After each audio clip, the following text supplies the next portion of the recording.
Galera, tudo bem? Chegou a hora da gente falar sobre a seleção da Austrália, falando sobre esse grupo D da Copa do Mundo. A Austrália chega à Copa do Mundo com bastante desconfiança e uma expectativa bem baixa, eu diria. Pelo menos o meu olhar para o ciclo da Austrália não foi muito otimista, não. A Austrália fez um ciclo em que não conseguiu desenvolver um grande futebol, coletivamente não teve uma grande evolução, individualmente também não viu a sequência de um processo de renovação que se fez necessário, mas que ainda não conseguiu ser concluído e talvez nem iniciado da maneira ideal, se a gente comparar com as 2 décadas anteriores, a forma como a Austrália colocava jogadores com mais frequência em ligas europeias, em especial na Inglaterra, mas a Austrália hoje não consegue ter essa presença nas grandes ligas, não consegue ter nem os seus principais destaques protagonismo ou peso suficiente num nível mais alto de competitividade.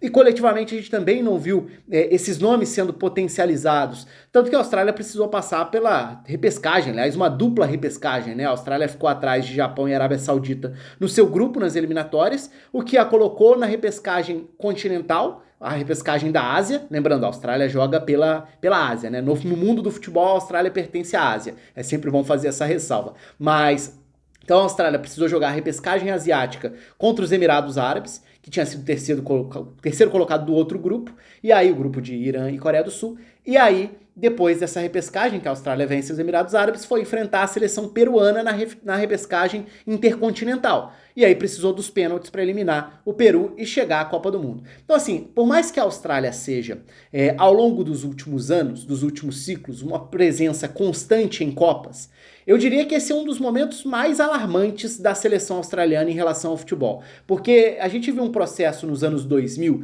de um fortalecimento e de uma consolidação da seleção australiana como uma realidade dentro do futebol. Primeiro sobrando no cenário da Oceania e aí tendo aquela barreira de ter que passar pela repescagem intercontinental, o que nem sempre acontecia. Chegou a deixar o Uruguai para trás e se classificar para a Copa de 2006, por exemplo, que foi um grandíssimo feito da Austrália. Depois a Austrália passa a jogar pela Ásia, o que facilita a sua classificação, já que na Oceania não tem vaga direta, na Ásia tem. E a Austrália passa a ser quase que uma vaga certa. Só que no momento atual, como eu falei, além dela ter precisado da repescagem, já não é mais tão natural assim a Austrália chegando à Copa, porque essa renovação não aconteceu. Então, se num primeiro momento a Austrália foi subindo degrau por degrau, ela num primeiro momento estagnou e depois desceu alguns. Eu diria que, se a gente for pegar essa última década, o grande momento da Austrália em relação a nível coletivo foi no trabalho do Ange Postecoglou. Ali, se a gente pegar a Copa de 2014 no Brasil, era um grupo dificílimo, a Austrália jogou um bom futebol. A Copa da Ásia depois em 2015, a sequência desse trabalho. Se a gente pegar isso como parâmetro, na seleção de agora, de 2022, são poucos os remanescentes daquela seleção da Copa da Ásia em 2015, por exemplo. Então, você tem o Matt Ryan no gol, é uma referência. Mesmo assim, passou por instabilidade ao longo do ciclo. Inclusive, se transferiu nessa última janela de transferências para o futebol da Dinamarca para tentar ter mais minutos no Copenhagen. Aí, voltando para aquela seleção ainda, o Matthew Leck, que tinha sido destaque na Copa do Mundo de 2014, não conseguiu se consolidar no futebol europeu, voltou para o futebol australiano, mas não virou essa realidade, já não é mais um protagonista dentro da seleção. Se a gente pensar no ciclo para 2018, ele era uma das referências, jogando em diferentes funções, como ponta, como ala, já não é mais esse titular absoluto, embora possa fazer parte da rotação.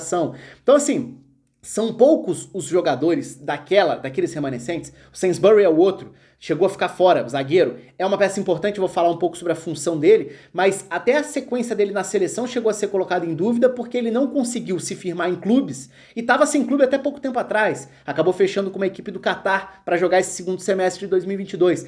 Esses são os remanescentes do time da final lá da Copa da Ásia de 2015. É claro que de lá para cá, outros nomes assumiram um status importante, mas mesmo assim, alguns desses nomes não vivem o seu auge. Por exemplo, Aaron Mooy foi o grande jogador do ciclo para 2018 na seleção da Austrália. Chegou a ter boa temporada em Premier League, inclusive. Só que agora ele já não é mais um jogador. Primeiro que ele ficou um tempo sem ritmo de jogo e agora ele já não tem sido mais um jogador na primeira prateleira de enfrentamento do futebol europeu. Então assim, a Austrália tem muitos problemas individualmente e coletivamente falando. Ela chega com bastante desconfiança, tem algumas dúvidas em relação ao time, mas a sua base está relativamente definida. Eu citei alguns nomes para a gente partir das referências que fizeram parte do que para mim foi a última boa seleção australiana, no período ali 2014-2015, e aí, claro, depois veio uma necessidade de renovação, deixando para trás figuras como Tim Cahill, um jogador histórico, e até hoje a seleção da Austrália não encontrou um camisa 9 confiável para substituir o Cahill, que foi um jogador histórico, que era uma presença na área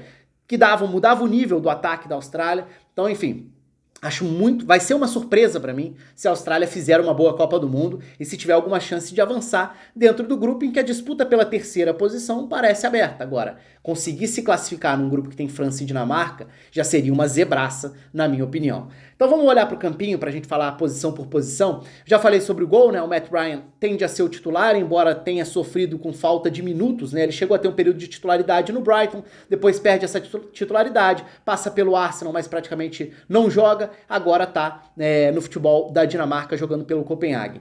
É bom a gente ficar de olho na opção do Redmayne, que foi uma opção do Graham Arnold, né, o treinador da Austrália ao longo de todo o ciclo. O Redmayne foi utilizado para disputa de pênaltis na repescagem intercontinental contra o Peru. Então, assim, não será uma surpresa, mas é claro que para isso a Austrália precisaria chegar num mata-mata, o que já seria uma enorme zebra, mas não será uma surpresa se para determinado cenário o treinador opte por mudar o goleiro para uma disputa de pênaltis. Claro, se a Austrália conseguir chegar até lá, foi o que aconteceu na repescagem. Mas o Matt Ryan é o titular em tese, já viveu momentos melhores, quando surge no futebol belga, antes ali da Copa de 2014, quando ele chega de fato para ser um goleiro que daria esse salto para quem sabe virar um cara do nível de Schwarzer, que marcou época na seleção e que teve muitos anos de alto nível no futebol inglês. O Matt Ryan teve um período no Valência, teve um período no Brighton, mas depois não conseguiu se manter por tanto tempo com esse status. Mas indo para a linha de defesa, de uma maneira geral, a Austrália joga no 4-2-3-1, não costuma variar muito em relação a isso, pode mexer um pouco o posicionamento dependendo de quem vai compor essa faixa central ali dos três meias. Mas linha de defesa. O Atkinson foi durante um período uma opção para a lateral direita, sofreu lesão ao longo de 2022, o que teoricamente abre o caminho para o Karatic ser o titular absoluto da lateral direita. A disputa teoricamente seria entre os dois. É bom lembrar que o Grant foi titular durante parte do ciclo, teve uma enorme queda de desempenho, embora tenha jogado como titular parte das eliminatórias. Aparentemente saiu dos planos se a gente pensar esse último ano, né? Sempre lembrando, eu tô falando sobre a seleção antes da convocação oficial, então não tem lista ainda divulgada, vou falar muito em cima do que foi parâmetro até a data FIFA de setembro. Então, na lateral direita, muito provavelmente o Karatic, que é um jogador croata, que tem pai australiano e que até por isso conseguiu a cidadania australiana para jogar, teve a liberação para jogar na seleção da Austrália pouco antes da Copa de 2018, estava na pré-lista, foi cortado, então não jogou aquela Copa, mas começa a ganhar mais espaço no time titular agora, na segunda metade do ciclo para 2022, tende a ser o titular. A defesa tem várias questões e várias opções, por conta de alguns problemas. Então, a Austrália tem zagueiros. A sua dupla ideal titular teria o Sainsbury, que é, para mim, o melhor zagueiro tecnicamente falando da Austrália, e é um zagueiro que tem uma enorme influência na maneira do time sair jogando. Bom passe, corre riscos, mas acha lançamentos, é um jogador que inicia com qualidade o direcionamento dos ataques da Austrália. Qual que é o grande porém do Sainsbury? Ele não conseguiu se firmar num nível alto na carreira. E quando parecia que ele daria esse salto, ele tem uma passagem relâmpago pela Inter de Milão, depois ele tem uma passagem pelo PSV em que praticamente não consegue jogar, e depois ele vai acumulando clubes em que ele não consegue se firmar até ficar sem clube e fechar com um clube do futebol do Catar para esse segundo semestre. Então, assim, embora ele seja um jogador com mais qualidade técnica de passe para iniciar jogadas, então em cenários de construção ofensiva da Austrália, o seu zagueiro tem uma influência considerável. Mas se a gente olha para o todo, para a capacidade defensiva, que obviamente tem um peso grande para avaliar um zagueiro, ele não conseguiu se firmar no mais alto nível. Ainda assim, com condições físicas, tendo ritmo de jogo, tende a ser um titular. Ao lado dele, no mundo ideal, o Harry Souttar seria o outro zagueiro. E aí já é uma característica completamente diferente, porque é um zagueiro de imposição física, um zagueiro de 2 metros de altura praticamente, e que é uma enorme ameaça na bola parada ofensiva, que é provavelmente a maior arma dessa seleção australiana. Vou falar um pouco mais sobre isso já já. Mas qual que é a questão do Harry Souttar? Ele sofreu uma lesão grave em novembro de 2021 jogando pela seleção da Austrália, contra a Arábia Saudita na época, e ele sofreu uma lesão grave de ligamento no joelho e a previsão de recuperação dele era de 12 meses. Então a gente está falando de um jogador há um ano sem jogar, correndo contra o tempo para ter chances de disputar a Copa do Mundo. Como eu falei antes, não sei qual terá sido a lista final, se ele faz parte, se ele fará parte ou não dessa lista final. Se não fizer, pode ter certeza que é porque ele não conseguiu se recuperar a tempo de uma lesão grave de ligamento. Se fizer, pode ter certeza que ele está sem ritmo e não conseguiu se preparar adequadamente para a Copa. Ainda assim, em tese, o zagueiro titular da seleção ideal da Austrália. Como essa dupla de zaga, e como a gente não está no mundo ideal, essa dupla de zaga raramente atuou junto. Aliás, no último ano não jogou junto porque o Suter estava machucado. E porque o Sainsbury ficou fora de várias convocações, de vários jogos, também porque não tinha ritmo, porque estava sem clube. Então a Austrália precisou, inclusive, jogar as repescagens com outras formações na zaga. O que abre espaço para o Degenek, que esse já tem mais experiência, fez parte do ciclo anterior, ora como lateral, ora como zagueiro, é um jogador que pode formar essa zaga. O Rolls é outro jogador que pode formar essa zaga. O Bailey Wright, já mais veterano também, mais rodado, pode formar eventualmente a zaga. Então, assim, tem algumas lacunas possíveis que distanciam a formação ideal da zaga para a formação real que a Austrália deve ter, e por isso tantas dúvidas. Mas é importante contextualizar para falar dessa posição. Na lateral esquerda, tem o King aparecendo como uma alternativa que ganha espaço como uma promessa, mas o Berritt tende a ser o titular da lateral. Indo para o meio campo, aí não tem tanta dúvida em relação aos dois volantes, digamos, porque o Aaron Mooy, recuperado e agora com ritmo com o clube, é um titular absoluto e talvez a peça mais influente na maneira do time jogar, como um volante de distribuição, um cara de bom passe, o cara que tenta deixar uma Austrália pouquíssimo criativa à vontade com a bola. Então, nos momentos de posse de bola da Austrália, o direcionamento vai muito do Sainsbury quando joga na zaga e do Aaron Mooy principalmente para direcionar o meio campo. Ao lado dele, o Jackson Irvine, que é um jogador de força física e que vai ser importante muito mais pela capacidade de atacar a área adversária, seja na bola parada ou com bola rolando, para aproveitar cruzamentos. Ponto crucial dessa Austrália, como eu já falei. Bola parada e cruzamentos. Jogo mais físico mesmo. E nesse jogo físico, o Irvine se destaca porque é uma peça, um meio-campista que, embora parta de uma função de basicamente um segundo volante, ele vai aparecer para chegar na entrada da área com mais frequência. Indo para a linha dos meias. Pelos lados, não deve ter tanta dúvida. Pelo lado direito, o Boyle é uma opção de contra-ataque, de aceleração, por esse corredor direito. No lado esquerdo, o Al Ermabil, que foi uma grande história na Copa da Ásia em 2019, quando ele se destaca individualmente, foi uma boa novidade da seleção da Austrália naquele período. É um antigo refugiado, né? Ele sai do Sudão do Sul para se refugiar em Quênia, e aí depois chega à Austrália e vira um jogador que faz uma boa Copa da Ásia, como essa opção da meia, da ponta esquerda. Um raro jogador que conseguiu dar um salto para um dos grandes centros nesses últimos anos, indo jogar no Cádiz agora no Campeonato Espanhol. É ainda uma opção da ponta esquerda, mas perdeu o protagonismo, não conseguiu se desenvolver da forma esperada ao longo do ciclo. Se a gente pegasse a promessa que ele foi na Copa da Ásia em 2019, a expectativa era de que ele virasse uma das referências, o que ainda não aconteceu. No centro dessa linha de três, aí tem uma dúvida principal. O Hrustic tende a ser o principal meio-campista ali, embora não seja exatamente esse 10. No Eintracht Frankfurt, por exemplo, jogava muito mais como um volante, um segundo volante. É um jogador que pode encorpar mais o meio, mas que pode servir, fisicamente falando, para também levar esse jogo mais para os duelos, para os embates, além de poder ter a alternativa do chute de média distância, já que é um jogador que chuta forte de fora da área. Qual que é a questão que existe aí? Talvez o jogador mais técnico, mais criativo para reta final do campo, pro terço final do campo, para achar um último passe, seja o Rogic, o Tom Rogic, que ficou também fora de ritmo, fora de convocações, até por motivos pessoais, quando a gente olha para esse último ano. Ele fez bem menos parte dos planos do que a Austrália gostaria. Então, resta saber se ele estará na Copa do Mundo e se estiver, com que status. Porque ele é o melhor 10 da seleção. Ele é o cara que tem mais facilidade para achar um espaço entre as linhas, para buscar as costas dos volantes adversários, para tentar um passe diferente, um chute de fora da área. O time tende a crescer tendo a conexão Aaron Mooy e Tom Rogic em campo. Uma das melhores atuações da Austrália nas eliminatórias foi contra o Vietnã, uma goleada em que o Rogic fez uma partidaça. Agora, como eu falei, a presença dele tem sido muito menos frequente quando a gente pega esse último ano e meio na seleção. Então vamos ver de que forma ele chega e se chega à Copa do Mundo, mas vira uma alternativa para uma Austrália mais criativa. E um outro problema está no ataque. Como eu falei antes, o Tim Cahill nunca foi substituído. Então essa figura de um novo 9 que a Austrália teve nos anos 2000 com Mark Viduka, com John Aloisi também, mas principalmente Viduka, que depois tem a figura do Tim Cahill quando vira de um segundo atacante para um 9 de fato, pela qualidade no jogo aéreo, isso a Austrália não conseguiu substituir. No ciclo passado tentou Juric, que nunca conseguiu se firmar. Nesse ciclo, diversos jogadores rodaram por essa posição. Então, teoricamente, para a Copa, tem uma disputa indefinida aí com Adam Taggart, com o Jamie Maclaren.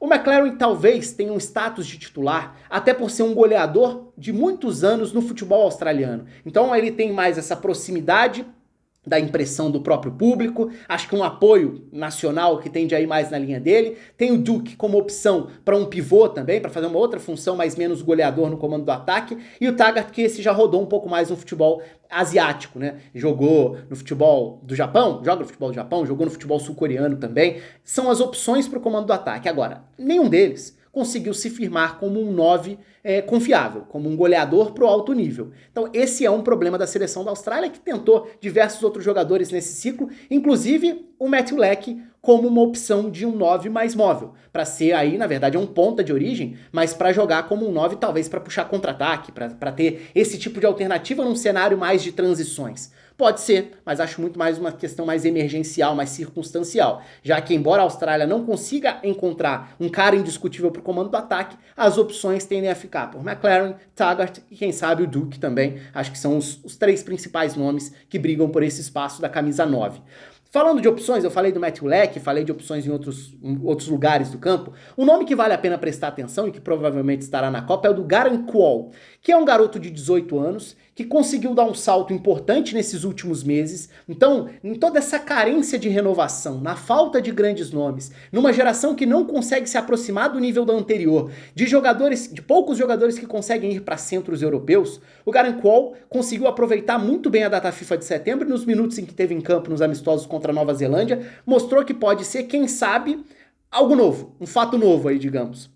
Um cara de velocidade pelo lado, de drible, de personalidade. Ele tinha se destacado num amistoso de pré-temporada contra o Barcelona, já tinha chamado a atenção.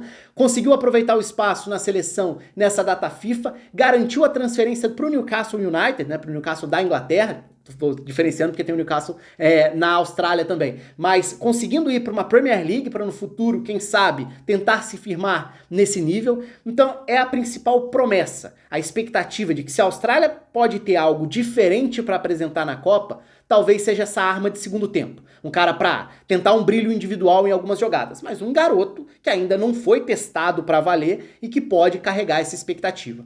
Como eu falei antes, não é uma Austrália de grandes mecanismos ofensivos, é uma Austrália que tem dificuldade para ser criativa, pode ter em alguns momentos, além da velocidade do Boyle pela direita, pode tentar isolar o Mabil bem aberto pela ponta esquerda para ele tentar fazer diagonais, e para isso o Berrit pode trabalhar por dentro e não necessariamente por fora, então pode ser um lateral atacando mais por dentro para conseguir acionar o ponta bem aberto para tentar gerar vantagem a partir disso, mas o jogo da Austrália parte e passa basicamente por: quer tentar sair jogando? Sainsbury, Aaron Moy, se tiver o Rogic, aí tem um caminho para essa posse de bola progredir, avançar. Caso contrário, cruzamentos e bolas paradas. O índice de bola parada, de gols de bola parada da Austrália foi enorme nas eliminatórias asiáticas. E aí até tá um fator que é importante a gente destacar. Eu falei no início do vídeo sobre como a Austrália tem meio que um piloto automático. Tinha um piloto automático para se classificar para a Copa pelas eliminatórias asiáticas. Eu diria que esse piloto automático hoje, ele não passa pelo nível da seleção, nem individual nem coletivo. Ele passa por um nível de imposição física que a Austrália consegue na maior parte dos enfrentamentos nas eliminatórias asiáticas. Então a Austrália ganha da grande maioria meio que por inércia, no sentido de que não ganha jogando muita bola, não ganha convencendo e não ganha necessariamente sendo melhor, mas ganha sendo mais forte fisicamente e ganha protegendo e atacando bem as áreas. Então é uma seleção que tem porte físico, tem estatura, tem jogo aéreo, ganha muitos dos jogos nas eliminatórias asiáticas assim, bola parada. E aí para dois principais alvos: Jackson Irvine, um segundo volante que vai aparecer muito na bola parada dentro da área adversária, e o Harry Suter, que como eu falei, está se recuperando de uma grave lesão, mas é um zagueiro que em pouco tempo assumiu um papel de praticamente um goleador dessa Austrália pela presença na área, e principalmente os cruzamentos do Aaron Mooy como um ponto forte da bola parada. Então a Austrália vai precisar tentar ser muito sólida defensivamente para sobreviver nesse grupo, e vai precisar ser muito precisa para explorar e potencializar, levar o máximo possível cada bola parada que tiver, porque foi assim que chegou até a Copa do Mundo. O espaço está aberto aí para vocês, um abraço, até a próxima.